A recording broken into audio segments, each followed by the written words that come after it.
Portilla fue un filósofo historiador mexicano, experto reconocido en materia del pensamiento y la literatura de la cultura náhuatl. Nació el 22 de febrero de 1926 en la Ciudad de México y falleció el 1 de octubre del 2019 a la edad de 93 años. Sus primeros estudios los cursó en el Colegio México de la capital mexicana y los concluyó en la ciudad de Guadalajara. En la Universidad de Loyola de Los Ángeles obtuvo un grado en artes en 1951. 5 años después recibió el doctorado en filosofía en la Facultad de Filosofía y Letras de la Universidad Nacional Autónoma de México, con la tesis La filosofía náhuatl, estudiada en sus fuentes para la que fue asesorada por Ángel María Garibay Quintana. La UNAM publicó el trabajo en 1959 y en años posteriores con ediciones revisadas y ampliadas. Además, desde 1988 se desempeñó como investigador emérito de la UNAM, recibió la medalla Belisario Domínguez en 1995 y desde el 23 de marzo de 1971 fue miembro del Colegio Nacional, institución para cuyo ingreso presentó la ponencia llamada La historia y los historiadores en el México Antiguo. Fue recibido con discurso de Agustín Llanes. Ahora bien, hablemos sobre algunas obras importantes de este escritor. Recordemos que durante su vida fue un defensor de las culturas indígenas y de los movimientos sociales, que quedaron reflejados en sus escritos como los que se mencionan a continuación. Primero tenemos la filosofía náhuatl estudiada en sus fuentes, que fue parte de su tesis y menciona cómo funcionó la filosofía, el conocimiento y la sabiduría en la cultura náhuatl. Como segundo tenemos La visión de los vencidos, que fue publicada en 1959 y es una breve obra con una recopilación de fragmentos de la visión náhuatl a la conquista española. En tercer lugar tenemos 15 poetas en el mundo náhuatl. Esta es una recopilación de poesía y de los cantos en náhuatl publicada en 1993 que ofrece una gran información sobre los autores y sobre la descripción del contexto social en la que se desenvolvieron. Y por último, pero no menos importante, el texto llamado Independencia, Reforma, Revolución y los indios que, donde la obra muestra una crítica sobre cómo se ha contado la historia de México y se ha hecho a un lado el papel de la comunidad de los indígenas. Miguel León Portilla y su filosofía. Para el filósofo e historiador mexicano, indiscutiblemente existe una filosofía de los pueblos mesoamericanos prehispánicos. ¿Cuáles fueron las formas de ver el mundo y de verse a sí mismo de los pueblos mesoamericanos? ¿Puede el pensamiento de las culturas prehispánicas considerarse una filosofía? ¿Cuáles son las limitantes que genera el sesgo de una mirada occidental al estudiar el pensamiento de los pueblos prehispánicos? Para Miguel León Portilla, filósofo e historiador mexicano, especializado en el pensamiento y la literatura náhuatl, indiscutiblemente existe una filosofía de los pueblos mesoamericanos prehispánicos, una filosofía que está lejos de las concepciones sistemáticas o lógico-racionalistas de la filosofía como únicas maneras posibles de filosofar. El pensamiento náhuatl prehispánico, alejado enteramente de cualquier forma de racionalismo, no deja por esto de ser filosofía. Hay en él concepciones, símbolos y atisbos de una profundidad tal que pueden dar un nuevo sentido y un apoyo a nuestras vidas, señala León Portilla. Además agrega, léanse los textos indígenas y medítese luego en su más hondo sentido.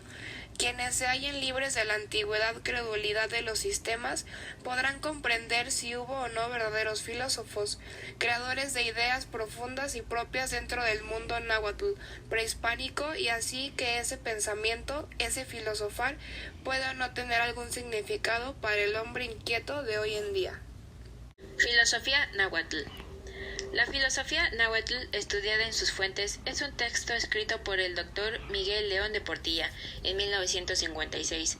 Es un vasto estudio del pensamiento de los tlatamine, los sabios prehispánicos, en el periodo inmediatamente anterior a la conquista.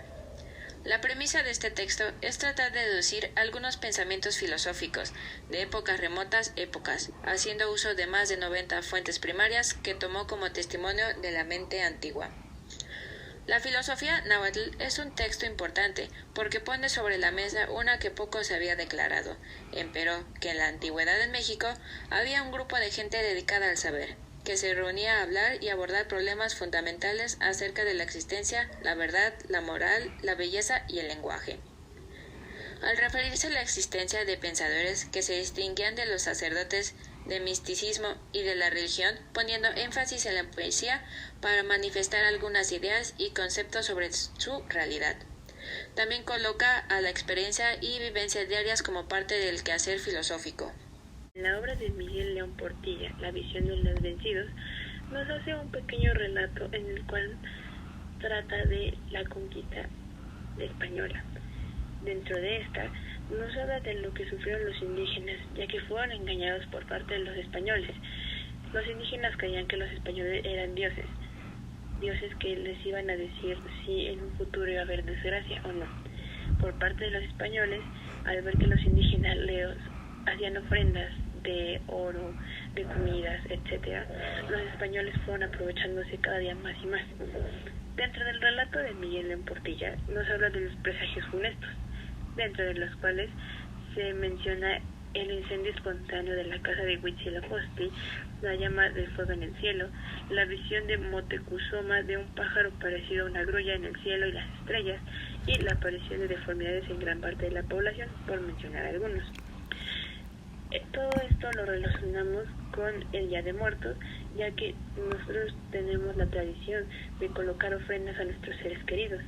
Dentro de estas ofrendas ponemos objetos o alimentos que a la persona a la que va dirigida le gustaban. En este caso podría ser comida, podría ser alguna vestimenta o podrían ser objetos significativos emocionalmente para la persona.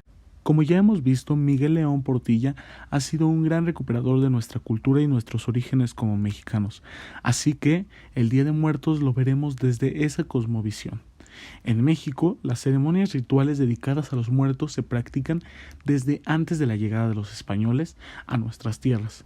El culto data por lo menos desde 1800 antes de nuestra era. Al respecto, algunas fuentes como Fray Durán o Sahagún señalan que en el calendario mexica constaba de 18 meses. El 9º y el 10º pertenecían a la celebración del Día de Muertos en esa época. El primer mes estaba dedicado para los muertos denominados chiquitos y el segundo para los grandes. Entre los antiguos mexicanos se creía que la vida de todo hombre estaba constituida por 3 fluidos vitales: el tonalí, localizado en la cabeza, el Ixilloatl, asentado en el hígado, y el Teyolía, cuyo centro era el corazón. Cuando la muerte acontecía, estos 3 elementos se separaban.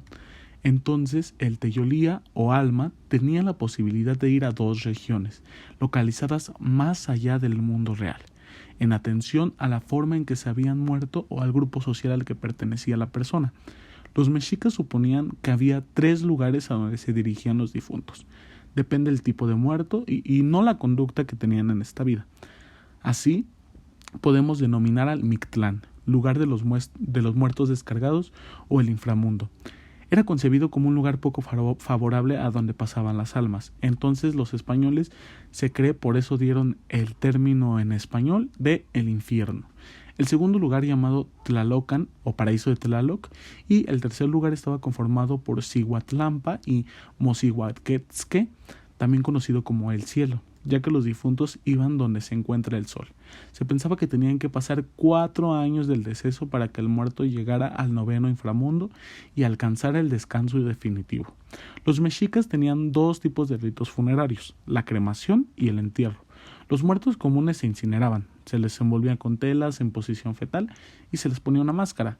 Las cenizas se guardaban en una urna y se les ponía un trozo de jade, como símbolo de la vida. El entierro estaba destinado a los altos funcionarios y soberanos de la época. Se les agujeraba con lujosas joyas y máscaras funerarias, y en la boca se depositaba una piedra de chalchihuitle que reemplazaba al corazón verdadero.